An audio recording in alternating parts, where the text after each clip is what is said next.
Hello everyone, and welcome to this video on Pope Urban II, the Crusading Pope.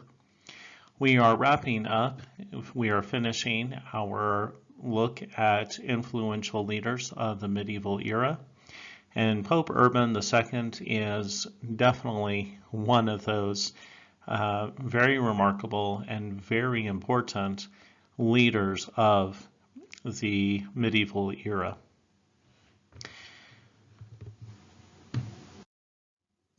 Pope Urban II was born as Otto de Langry, and he was born in France. Now, Langry is a city in France, so it is Otto of Langry. He was born, we know that the year was 1042. We don't know the date, but we know that he died on July 12th of 1099. And that's going to become a very important date. His papacy, the time that he was pope, lasted from 1088 to 1099. A couple of sources list 1087, but most have it as 1088. So it was about 11 to 10 years. So it was a very short papacy. Not as short as some. Some popes lasted only a few days or months. So he had a short reign as pope in one way and a fairly long one in a different way. There was some controversy. He was recognized as the legitimate pope, while another man, who went under the name of Clement III, claimed to be the Pope, but he was not officially recognized, but he was recognized by some countries and some isolated rulers. But as for the official Pope that the majority of the people followed, it was Urban II. Now, Urban II has become one of the most significant of popes due to his launching of the Crusading movement, which continues to impact world history and events up till today.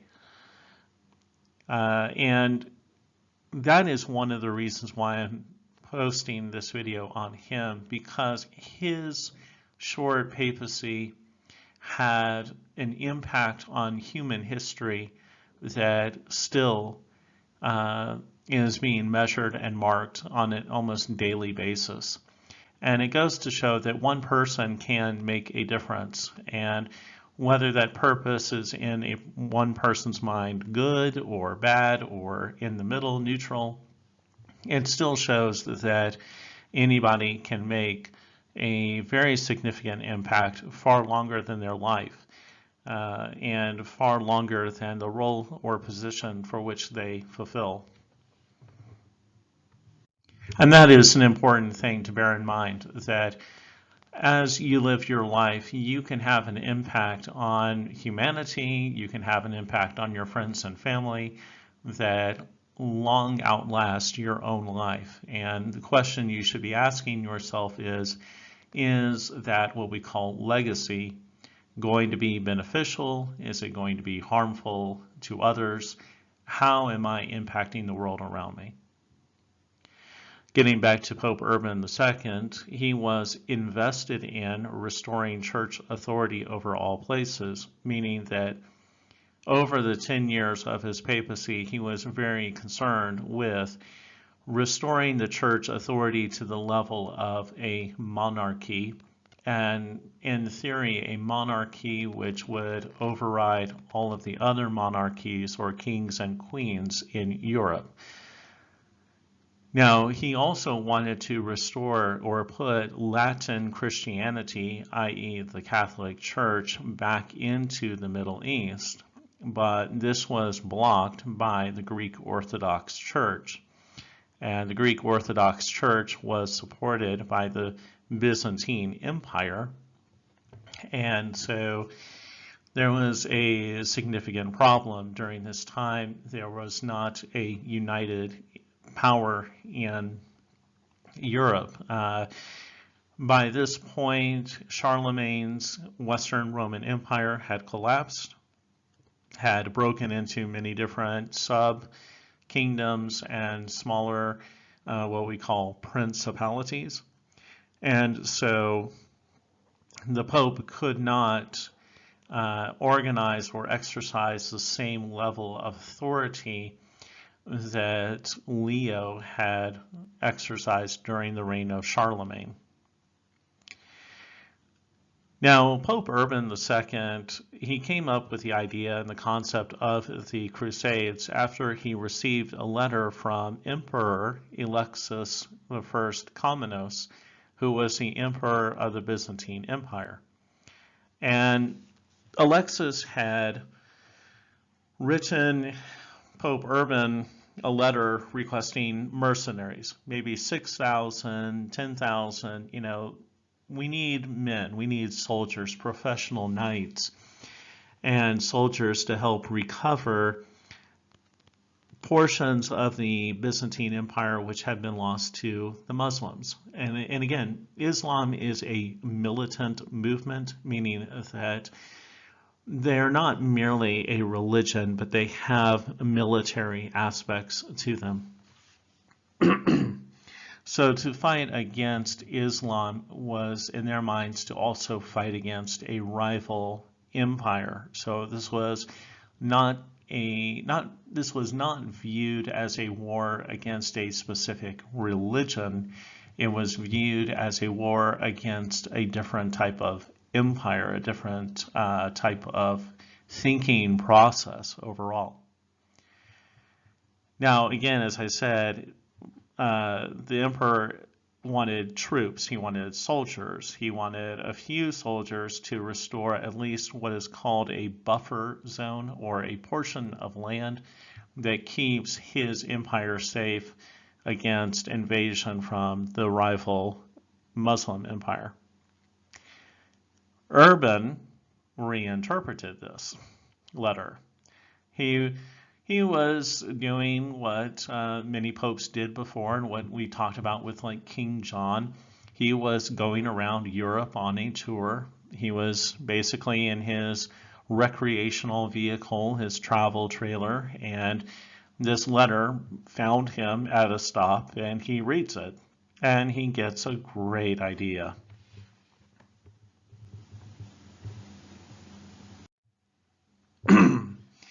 So Urban saw it as an opportunity to recruit a lot of soldiers and to perhaps restore Western Christianity to the Holy Lands or to Israel. And so, lacking the authority to gather troops or knights together, what he does is he kind of changes the idea of the letter. And he goes to a place in France, Clermont, and he gets up on a stage and he preaches out to the people calling for this crusade. And when he calls out for this crusade, there's a massive response. I'm going to be posting the call for the Crusades in the group page, and you are to read that, and you will be commenting based on it. Now, one of the things that I was supposed to mention here, but I've left out by accident, was that there had been other calls for intervention in the Middle East and to help the Byzantine Empire, but many people had not responded nor had much of a desire to. So Pope Urban II took a much different approach and idea to how he was going to preach this crusade. What he did was he offered basically forgiveness of sins, salvation for the people, for the knights who were wanting to go on the crusade. He said, whatever land you capture is going to be yours. You can be the sole ruler of it. he really tapped into a lot of different frustrations and problems that the people had. So there were economic problems, there were religious problems, and there were just generally other problems within Europe at this time. And he basically hit all of those points and said, well, if this group goes to the Holy Land and participates in this crusade and frees Jerusalem, you're going to heaven. If you go and you get this land, you're going to have land and be able to have peasants and serfs of your own, and you're going to be a lord in that place, so you're going to be able to get into the nobility very quickly. You know, a lot of different areas, and this was a great bonus to their life.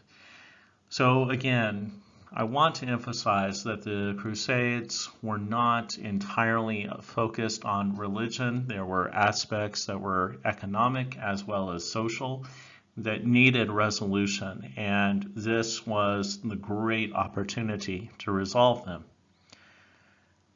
Now, everyone at Claremont stood up and said, God wills it, and did this 2 or 3 times, and the Pope is really excited. He did not send a letter to Alexis Comnenus to let him know about the success of his recruitment drive for just as many people as he could possibly get. And so when Alexis Comnenus sees the large number of people coming in, he just about has a heart attack, because he's looking at armies that are coming down on him that are 10,000 plus, sometimes 12,000, 15,000. This is a movement that is so strong that, and when I say armies here, I mean literally armies, not just 1 or 2. There were 3 or 4 individual armies that responded to the call. And this would mean that entire cities left their homes for Israel. Entire cities, entire villages. Some medieval cities were reduced to 1/4 of their original population because so many people went on crusade. And it wasn't just the men. They would take their wives. They would take their children. They took their cattle, sheep, cows, donkeys, chickens. They took their house. They basically moved from that location to Israel. Some knights who could not afford to purchase horses for a crusade purchased cattle. So you had a knight in armor riding a cow because they're so desperate to go and so eager to go on crusade that they decided, this is the best thing that I can do, and this is what I can afford, so we'll do it.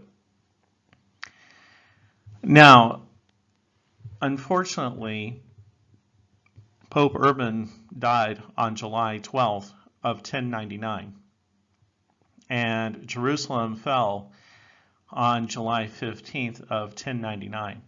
So the Pope originally brings the Crusades and preaches them in 1095. It takes about 5 years for everything to get going. So 2 years for the first armies to start departing, and then another 3 years basically to move through Europe down into the Holy Land. And in fact, several armies will face defeat and consolidation or gathering in this process.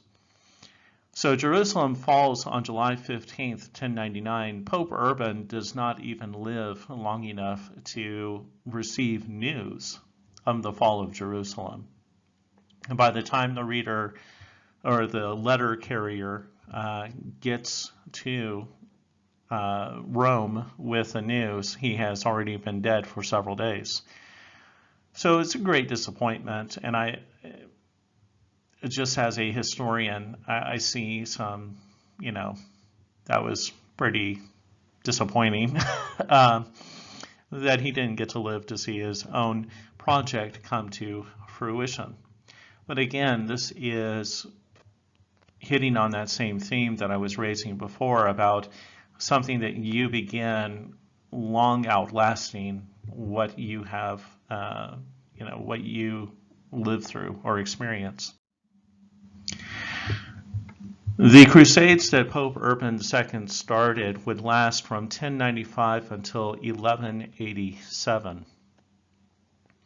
And then once, so the Crusades in the Holy Lands end, and they no longer continue there. However, from 1200 AD to 1492, so for another 200 years, or 300 years almost, we have a European Crusader movement where Crusades are not going to Egypt or to Libya or even to Israel, but they are going to places like southern France, some in Germany, and they take back the entire Iberian Peninsula, and this will slowly begin the movement towards what we see today in the nation of Spain. Pope Urban, it's hard to say altogether, Pope Urban's plan, as I said, and the Crusades would continue to impact Muslim and Western history until today. Many motivations and influences on Muslim terrorism, as well as opposition to the foreign policies of European states and America, are opposed based on the Crusades. Because during the Crusades, foreigners, Westerners, occupied parts of the Middle East, and it was seen as an invasion, as an interruption in their life. And there are a lot of political, religious, and other issues that attach themselves to the Crusades and make it a very complicated process to go through. And my desire is not to rehash that nor to justify. Terrorism, killing, the taking of life, especially civilians and innocents, is never justified. But again, it is important to understand that the Crusades and what Pope Urban II began serves as at least a justification, however right or wrong, for what they do today and have done in the past. Well, that is our lesson on the Crusades and Pope Urban II. So I just remind you again, think about the actions that you take. Think about the course in life that you have. Think about how you might begin something that might potentially impact for good or bad other people, and be considerate and thoughtful of that. Again, as I said, remember that I will be posting the sermon on the Crusades in the group, and please read that, and I will be asking individuals questions based on that content.